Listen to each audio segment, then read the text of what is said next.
Hey everyone, if I'm looking puffed, it's because I am. I've just finished my 2K run and I'm just doing a bit of a vlog on how this year's going for 2025. So you would have known at the start of the week, I set myself a challenge to run 2 kilometers a day. So before I go into that, I want to share a little bit about my story. So on November the 6th, I gave birth to our beautiful son, Jonty, who came 7 weeks early. My placenta abrupted, so that was quite a shock.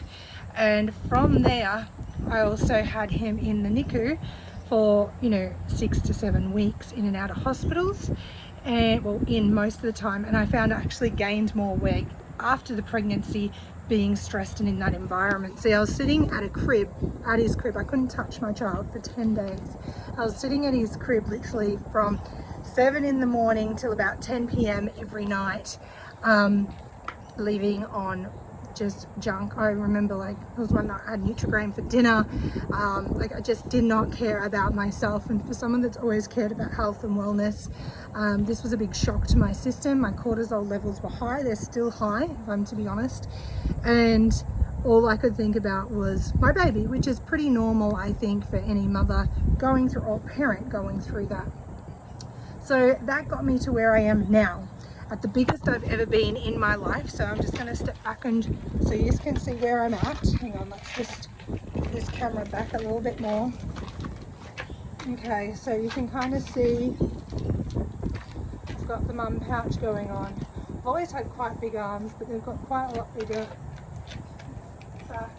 I've actually got a bit of back fat going on as well, and my face, you can see it in there. So 2025 rocks along and Jonty ended up back in hospital. So he had a virus, mother intuition. He wasn't well for about 3 days. I was feeding him, he was projectile vomiting, which isn't uncommon for preemie babies to vomit, but they were quite significant. He had a slight temperature, and when your instinct just says something's not right. So anyway, I took it to emergency thinking that they'd send me home, that it was all good. No, I ended up there for 3 nights. So Jonty was quite sick. He had a viral infection, and I spent New Year's Eve, New Year's Day, just reflecting while my baby was getting better. And so what I did is I wrote myself a list of everything. I didn't want to set New Year's goals as such. I didn't want to set New Year's resolution. I wanted to just focus on something, because all the study and research that I've learnt says if you just focus on 1 or 2 things, you'll actually get it done. And then you just write down a list of all the habits you need to achieve that overall focus, and you stack that habit, like the book Atomic Habits, you stack that habit on top of a habit. So my 2 things were health and finance. So each week I'm going to come to you and share a little bit about that. So when I broke down health, I was like, okay, so with the trauma of Jonty's birth, I'm going to be totally honest and open with you, and I'll break that down further, is I definitely had post-traumatic stress syndrome, had PTSD. So why? And it's because of the shock of the placenta abruption, and the medical system, I felt, really let me down. Not necessarily the people in there, just the way it was. So I found myself in quite a traumatic state that I've never been in before.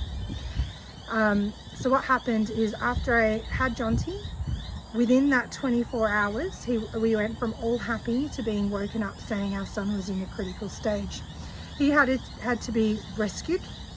So he had to be retrieved from that hospital and taken to another hospital up in Brisbane, which my husband then followed. It took them 4 hours to get him up to a state to be able to transport. They had to bag him and they had to resuscitate. So it was quite a big thing. We didn't know all of that was happening. We just knew that our baby was in a critical state and he had to get to Brisbane. From there, I was woken up after cesarean, saying, what do you want to do? Do you want to wait? An ambulance could be up to 7 hours, or do you want to find your own way there? So of course I'm like, get me to the hospital, my baby's in a critical state. So they gave me some heavy medication. I ended up in Brisbane. There was no bed for me to go to. I didn't know what was going on with my baby. It was all very, very full on, which ended up not in a great way. Fast forward in that time, the feeling of not being able to touch my baby, feeling that dissociation from my child, not being able to feed him or being told what I could and couldn't do, it all started to fuel on my anxiety. The beeping of the monitors, all I was doing constantly for those long periods of time was looking at those monitors and checking he was breathing. So I was in this constant state of stress, and I couldn't leave the hospital. If I did leave the hospital for those few hours sleep, I would be thinking, and I was also having to express every 2 hours. Hence the postnatal anxiety, depression, and this PTSD. So got me in this huge state. So why am I sharing this? This is why health was such a big deal. Now, it's not just about my looks. So my health, in that list of health, the biggest priority was getting my mind in the right state. I'm talking I couldn't get out of the hospital. I literally couldn't walk out of the front door because I would be reminded at that time I was in a wheelchair in a lot of pain, thinking was my baby alive, and I kept playing that over and over and over in my head, and I'd replay the blood going down my legs from the abruption. All these things were going through my head, and even talking about it now, my heart's doing these ones. So just taking some breaths as I share. From that, I learned, okay, I need to get my mind this year is my priority, get my mind right and be able to deal with anxiety, deal with trauma, and deal with depression. Through that, I thought, okay, what is getting me anxious? So what was getting me anxious was walking out the front door, leaving my baby. What else was getting me anxious was talking to other people, seeing people outside of the hospital, talking to my family, my friends, people from work. I didn't want to share things over and over. I didn't want them to see me like this. See, I was always put together. I've been in high management positions or own my own businesses, and I've always looked like to the world I've got it together, and I just didn't have it together. I don't have it together anymore. So I'm like, I don't want to see people. I don't want them to see me like this, and I'm going to crack. So there was that. They're the things for anxiety. What was depressing me was the grief from the past, the grief of the things I've missed out on from my child, which I can't get back. I know I need to deal with. But I was also getting really depressed on the way I looked. So I will look in my wardrobe, and this is still happening at the moment, and there's literally nothing that fits. Nothing. And so you go to put something on and you can't get it past your knees. And that would add then, so from depression to I feel yuck, I feel disgusting, I've got milk everywhere, I've got spew everywhere, to the anxiety of I just can't do it. So that is where my January goal came in, that I went, okay, what's the one habit I can do this month that's going to help me feel better up here and within my body? And that was to do something physical. So I wanted to challenge myself, but not too hard that I would give up. So what I've decided on is the 2 kilometer a day challenge for every day of the week. So for all of January, I am walk jogging, because it's been 12 months since I've done proper exercise, 2 kilometers a day. So I wanted to wrap up, I know this has been a long sort of call about it, a long chat about it. I wanted to wrap up how I'm feeling. So day 1, my first day on my run, I physically felt sick. I mean, my legs were sore. I didn't want to do it. I was making up every excuse. I did it, and I'm just like, I don't know. I was just like, I don't know how I do this again. What was I thinking? But then I look at my eldest daughter, and she's like, Mum, I'm so proud of you. Okay. So I'm not just doing it for me, but I'm also doing it for them.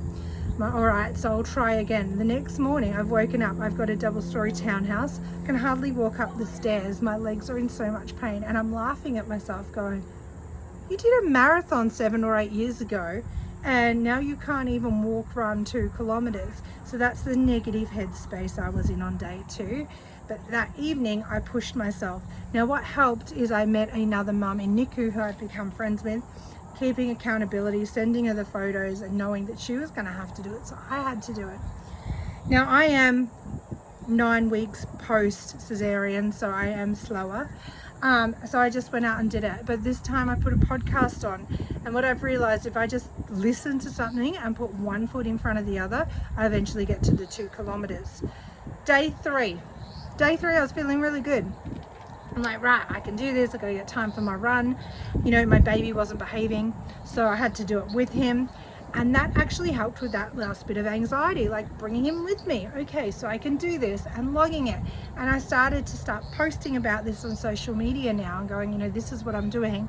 And I had a couple of people reach out and saying, thanks for that inspiration, seeing you do it, I can do it too. So again, it's starting to make me feel a bit more positive than negative. And I have noticed my anxiety levels are getting better. I'm not thinking before I walk out the door. Now it's day 4, I just walked out the door.